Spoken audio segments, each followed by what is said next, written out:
Benjamin Mokanjo, Clinton J, and Christian Basogok have been left out from the first official 23-man squad list of Clarence Seedorf. Who then are the chosen 23? Find out in a moment. Plus, in less than 24 hours, Muslims around the world would be celebrating the Feast of the Ram. Preparations intensify as markets were overflooded, mosques clean, and dishes carefully chosen. Those are my list stories, ladies and gentlemen.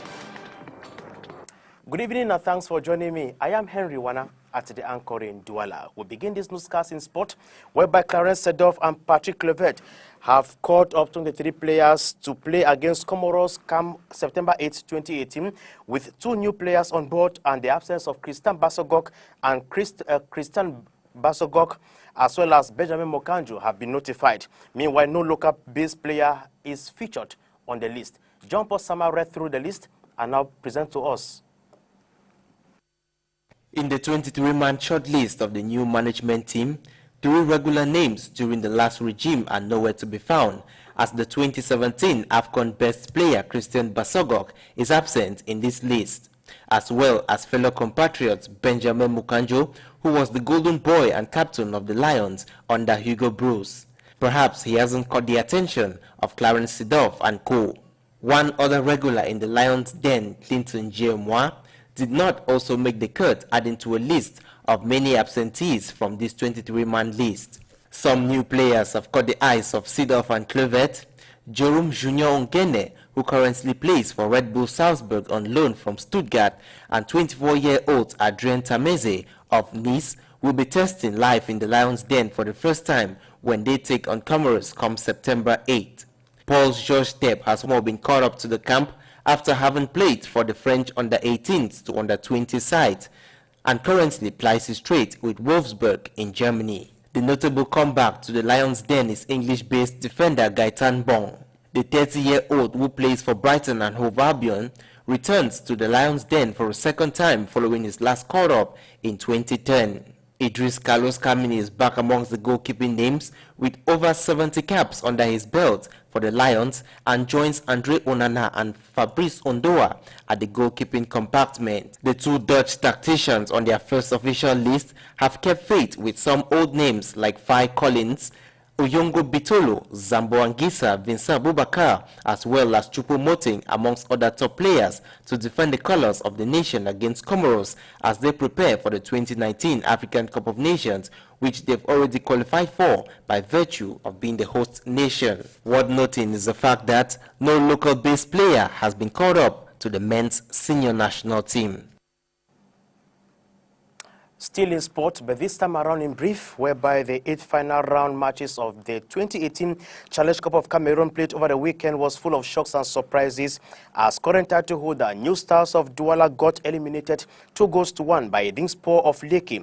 Panthère Sportive Dundee bundled out UMS of Lom from the race following a 3-2 victory. Union of Douala trashed Canon of Yaoundé 3-1 to stay in contention, while Renaissance of Ngumo humiliated Federal of Num 6-0. The draws for the quarterfinal is scheduled for Wednesday, August 22 in Yaoundé. Now let's talk something else. Territorial Administration Minister Paul Atanga has called on administrative and security officers in the North-East region to do everything possible to ensure a hitch-free 2018 presidential election. He made the plea while chairing a security meeting recently in Bamenda. Lobebe reports. Funds have already been allocated by the President of the Republic to reconstruct offices of divisional officers that have been destroyed in the Northwest and Southwest regions in the course of the ongoing Anglophone crisis. This information was disclosed by the Minister of Territorial Administration, Paul Atanga, after visiting the offices of the divisional officers for Bali and Bafut that recently suffered arson attacks. I wanted to tell the population is that the head of state, His Excellency Paul Biya, has provided funds to rehabilitate the GEOS offices in the Northwest and Southwest, which were burned down by the terrorists. And the funds are already available, and in the coming days, at least the rehabilitation exercise will start. But we want to call on the population to collaborate with the forces of law and order, because most of these terrorists are staying in our houses, and we are keeping them. Maynard Boss has also condemned these acts of vandalism perpetrated by these unknown individuals. I think it's very, very unfortunate that these terrorists, whom I can say is just a small minority, think that they can take the state hostage and perpetrate these acts of vandalism. This is the GEO's office in Bafut. This is an administrative office providing services for the local population. When you come and destroy the office of the GEO, what is the kind of message you are passing? So I think that that is why we have always said that the terrorists will be tracked. They will have no hiding place. The message is very, very clear. And I tell you that I've spoken to the population, and the population are totally against this form of violence and this act of vandalism. Structure that would soon be hosting the divisional officer for Bali, already under construction, shall also benefit from these funds, as in attacks especially on government structures has taken the lead in the ongoing Anglophone crisis, with administrative buildings and government institutions targeted. We stay in Bamenda to continue talking about the recent visit of the Territorial Minister, Paul Atanganji. Shortly after that, he chaired a meeting with security officials as well as administrative heads. Let's get the verdict of that meeting. According to the Minister of Territorial Administration, Paul Atanganji, the Northwest region of recent has been calm with everything being under control. He made this declaration after chairing a security meeting in the Northwest region, attended by administrators and top-ranked security officers, aimed at evaluating the security situation in the region ahead of the 2018 presidential elections. The meeting was scheduled following the high instructions from the head of state, President Paul Biya, who asked me to make an evaluation of the security situation in the region. Globally, I can tell you that the situation is under control. The governor and the administrative authorities are doing a wonderful job. And the head of state told me to extend his encouragements to the forces of law and order, defense forces and administrative authorities who have done everything despite all the odds to maintain calm and a serene atmosphere in the region. We have major challenges, and as you know, that the most important challenge will be the forthcoming presidential elections. The message is clear. The head of state has asked me to tell the governors that they have to accompany ELECAM. ELECAM is an independent organization which is charged of organizing the elections. So globally, what do? We give them logistics and we provide security. And that is one has been the main topic of the discussions, how to accompany ELECAM in the process. The minister has also called on those who are still hiding in the bushes to come out and surrender their weapons, for the state is ready to pardon them. So you have to lay down your weapons. If you are a prodigal son, you don't have any condition, just put down the weapons, come report yourself to the administrative authorities. Instructions have been given. They know what to do, because if you don't do, at the end of the day, you are arrested and you are in for 30, 40, 50 years imprisonment. I don't think any person would like to stay in prison for 40 or 50 years, because those are things which are linked to the law against terrorism. Administrative authorities and defense forces have also been encouraged to do everything possible to ensure a hitch-free presidential elections, despite the security challenges the region is experiencing. Professor Maurice Kamto, flag bearer of the Cameroon Renaissance Movement Party, CRM, has concluded his 5-day tour to the West region ahead of the October 7 presidential election. Let's have him make an appraisal at the end of his tour to the West region. Peaceful change in the country means the involvement of each and every one. It is a combat for every Cameroonian citizen. That's why I appeal to them to mobilize, to go and vote comes October the 7th. It is crucial. Even if you are a little bit sick, please do an effort to go and cast your vote, because depending on that vote will be the victory or the failure. And I'm quite confident that Cameroonians are now mobilized to go and bring the change to the country. I will not succeed alone. I count on everyone. It is a common fight. It is a common, victory I need. And that's why I'm submitting myself and my program to all Cameroonians, so that they know me better, they know my program better, and they are convinced, they can be reassured that I'm a faithful politician. I'm not involved in politics. I'm not now leading a political party because I want to negotiate a particular position. Otherwise, I would have stayed in the government. I've resigned myself from the government. No one kicked me out of the government. So if I'm here, it is just because the country is in very poor shape, very bad shape. And as a Cameroonian, I cannot just fold my hands and look at it and not do anything. That's why I want to bring my faithful and genuine contribution to the change we need in this country.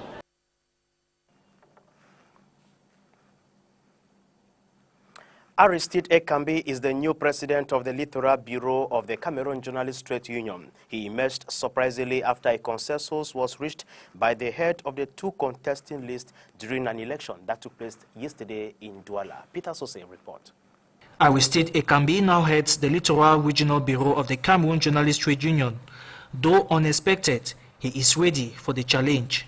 Il y a beaucoup de frustration au sein de notre mouvement. There is a lot of frustration in the union. We have to sit together, talk and make peace. Then we will look into the different manifestos and merge them.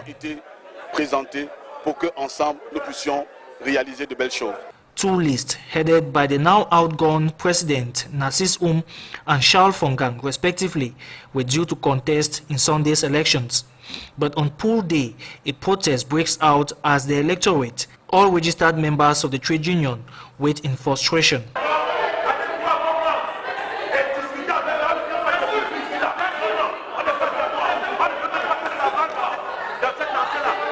Upon resumption, tradition prevails. There will be no vote. As it has always been the case, a consensus will be reached by the leaders of both lists. The consensus came during the last meeting we had yesterday to prepare the elections. An idea comes like that, and it was proposed to all the contestants to go and discuss with their team, and later on come back in the morning to discuss. And that's what we did this morning. The Ekambi-led bureau is made up of 16 members and 3 advisors from all sectors of the media. The new team has been accepted by all. However, some members continue to frown over the sidelining of the General Assembly in the consensual negotiations. Muslim faithfuls are advised to avoid getting themselves into debt because they want to buy a sheep for the celebration of the Feast of Sacrifice. Imams also advise that Muslims should kill their sheep before midday on the day of the feast. John Posama reports. As the clock ticks down to the celebration of the Feast of the Ram, Muslim faithfuls are expected to prepare physically and spiritually for this day. They are encouraged to fast and pray 10 days before the Feast of Sacrifice, and especially on the 9th day, which is the day of the Arafat, where it is believed that they are purified from all their sins while sharing the little they have with their neighbors. We have to be concentrated in adoration with Almighty Allah.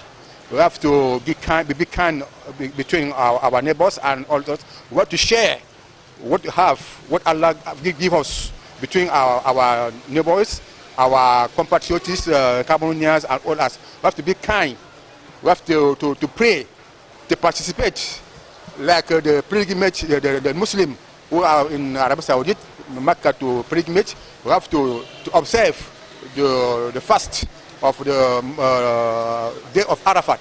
The 8th Al-Adha, also known as the Feast of Sacrifice or the Ram, is seen as one of the most important times or celebration in the life of a Muslim faithful, commemorated at the command of Allah in order for them to be closer to Him.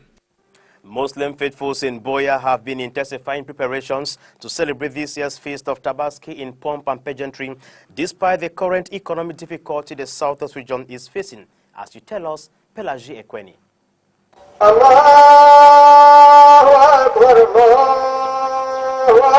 Celebrated 10 days of Dhul Hijjah, known as the climax of annual Hajj pilgrimage period, is a feast of sacrifice observed by Muslims all over the world.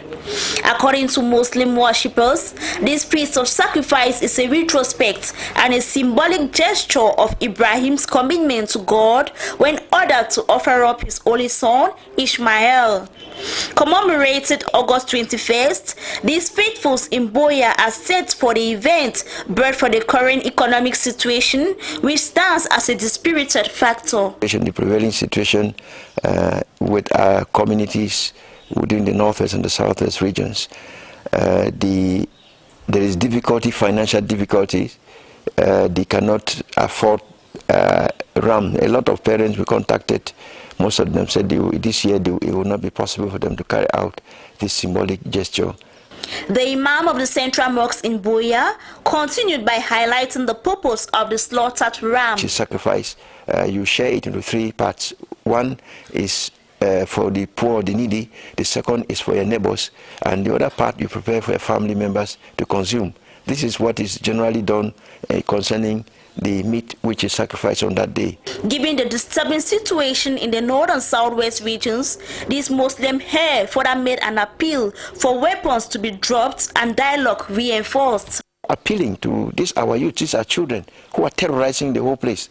This is a moment for us to try and get into ourselves, try to think. Let us think and how far we've gone for 2 years. We've paralyzed everything. Are we gaining grounds or are losing? Despite the turbulent time faced by these Muslim believers in the southwest region, they just cannot wait to celebrate this exhilarating feast of Eid al-Adha come Tuesday, August 21st, 2018. Let's now go to one of the sheep markets here in Douala, where we are told that the price of a sheep varies from 50,000 francs to 150,000 francs. Darlene Feje is our guide. Here at Village in the Douala 3 municipality, as you can see, the main item, that is a sacrificial lamb for the Feast of Tabaskit, is highly available. And most of the ram here present are from Maroua, Ngaoundéré, Niger, Central African Republic, and even from Chad. Here at the sheep market, prices of the ram vary from 50,000 to 150,000 francs, depending on the size and the quality. 150 coming down, you know, there are bigger, there are moderate, there are small one. Then the 150 from 75 coming to 50, like this one. We can sell it at 50 and 52, 53, something like that. Yes, and due to the biggest, there are like this very one. Have you seen it? We can sell it 100 down to the 100. If possible, then we take the money. Yes, that is like this one. Coming to the 50, down to the 50, we can sell it. Yes, we are now waiting for market. Only this is what is happening. And the difficulties they face here are enormous, especially their location. Just coming with the animal. Then some people that they are stealing their money and they stop them very seriously. For the last time, we have a general market in this place. Then the place is occupied by government, and he gives some places to us, but the place is not able to consume all of us. So now we are now in separatist place because some of the places are some people's house. They are now driving us to come out from the place. That's the problem we are facing now. Difficulties which they hope will be settled as soon as possible so that they can together settle on one location and sell their sheep as a family. Darlene Fejo, Gibe Mange, here at the sheep market in Village. Thank you very much, Darlene Fejo. Preparations for the Muslim Feast of Sacrifice has reached fever pitch. In many households in Douala, clothing and food have been programmed. But the psychological preparation cannot be undermined, as you tell us, Peter Sose. Muslim faithfuls tell us preparing for the Feast of Sacrifice begins immediately after the Ramadan feast, and with barely 24 hours to the grand religious festival, the preparations have reached fever pitch. Triya Swebu is at work despite the public holiday.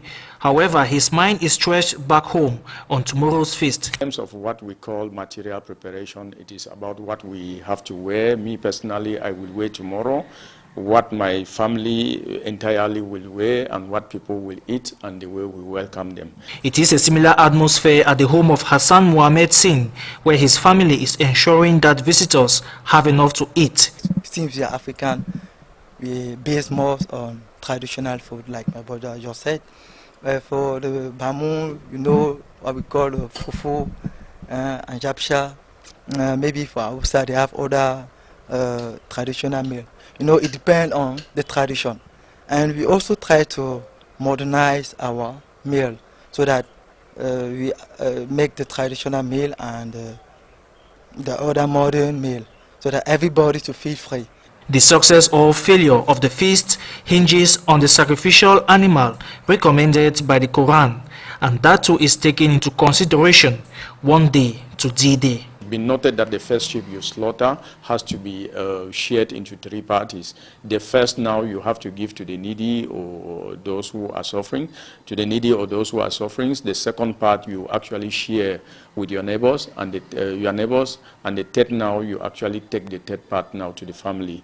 And it is the third part that you actually cook. Either you roast the meat or you cook it in terms of in any way, then you share with those that visit you.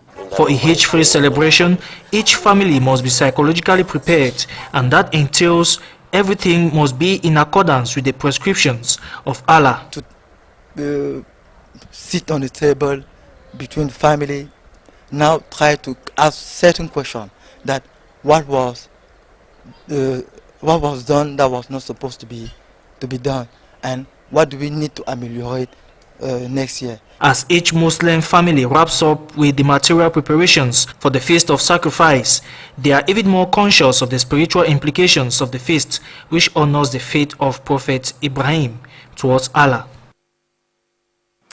As Muslims do finishing touches against the Feast of Ram tomorrow, it is important to know what ram will be sacrificed and shared with friends and families. Veronica Aji now tells us the lamb criteria one must take into consideration before going in for a ram. To celebrate the Feast of Sacrifice, one must slaughter a ram. On n'offre que ce qui est de bonne qualité. Imam Daouda Abubakar Labarang insists on the 4 types that exist: Aris, bovine, caprel, and camel, but the Aris is the best choice. Il faut éviter ce genre de bêtes. Once the choice has been made, other criteria come into play.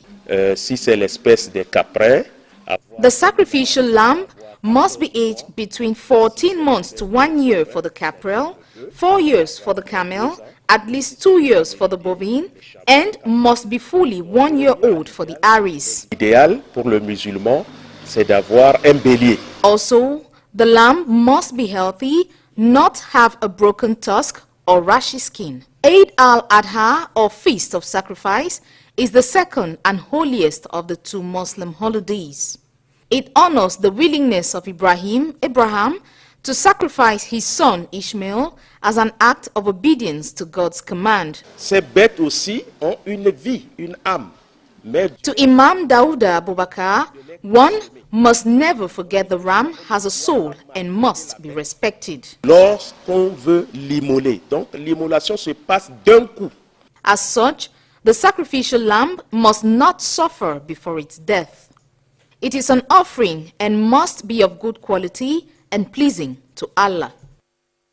In news out of Cameroon, nearly 700 meters above sea level is a cave in Mecca where the Prophet Muhammad is believed to have spent much time in isolated contemplation. Some pilgrims making the annual trip or Hajj to the holy city in Saudi Arabia brave a vertical climb to stand in a mountain-top cave where they believe Quranic revelations began. VOA. High atop Al Noor Mountain in Mecca is a tiny cave thought to be the birthplace of Islam. It is a grueling climb nearly 700 meters above sea level to the site Muslims believe the Prophet Muhammad often visited. It's indescribable. I mean, it's overwhelming to see that how his impact has been on this world. He's Rahmatul Alameen, mercy for all the Alameen. But that's where it all started, a very humble thing. You can't even stand there, Hajj is the annual pilgrimage to Islam's holy city of Mecca. It is required of Muslims at least once in their lives. The climb to the Cave of Hira is not an official part of that ritual, but for believers it is a trip through time to when Islam first began. We realize that this is a hike that the Holy Prophet ﷺ made regularly, and it's amazing that he and his wife Hazrat Khadija Radhiyallahu anha made this hike regularly at their age, and so it gives you extra motivation to push yourself and get to the top. The trek takes roughly 40 minutes. And true to tradition, most of these climbers are not typically dressed in hiking gear. Average high temperatures this week in Mecca are about 42 degrees Celsius. Well, it's an intense hike, and so you have to be aware of obviously the temperatures. We got an early start this morning to make sure that we avoided the highest temperatures. Alhamdulillah, there is a reasonable path here, but of course you have to be careful of your footing so you don't slip and fall. For those adventurous and able-bodied enough to make the climb, the reward at the top can be nothing short of awesome. Beautiful actually when we experience that our Prophet actually taken this journey in like this climate, and I was imagining that when there was no stairs and everything, how Prophet used to come from all the way from Makkah and here. So I feel very overwhelmed. I can't speak actually like now, and I'm feeling it, sorry. Muslims believe that it was in this cave atop Al-Nur mountain that the angel Gabriel visited Muhammad and the Quranic revelations began. Hajj this year lasts through Friday evening. More than 2 million pilgrims are expected to attend. Arash Arabasadi, VOA News. This 8 p.m. English newscast on Spectrum Television is ended. We thank you all for watching. See you tomorrow. Good night.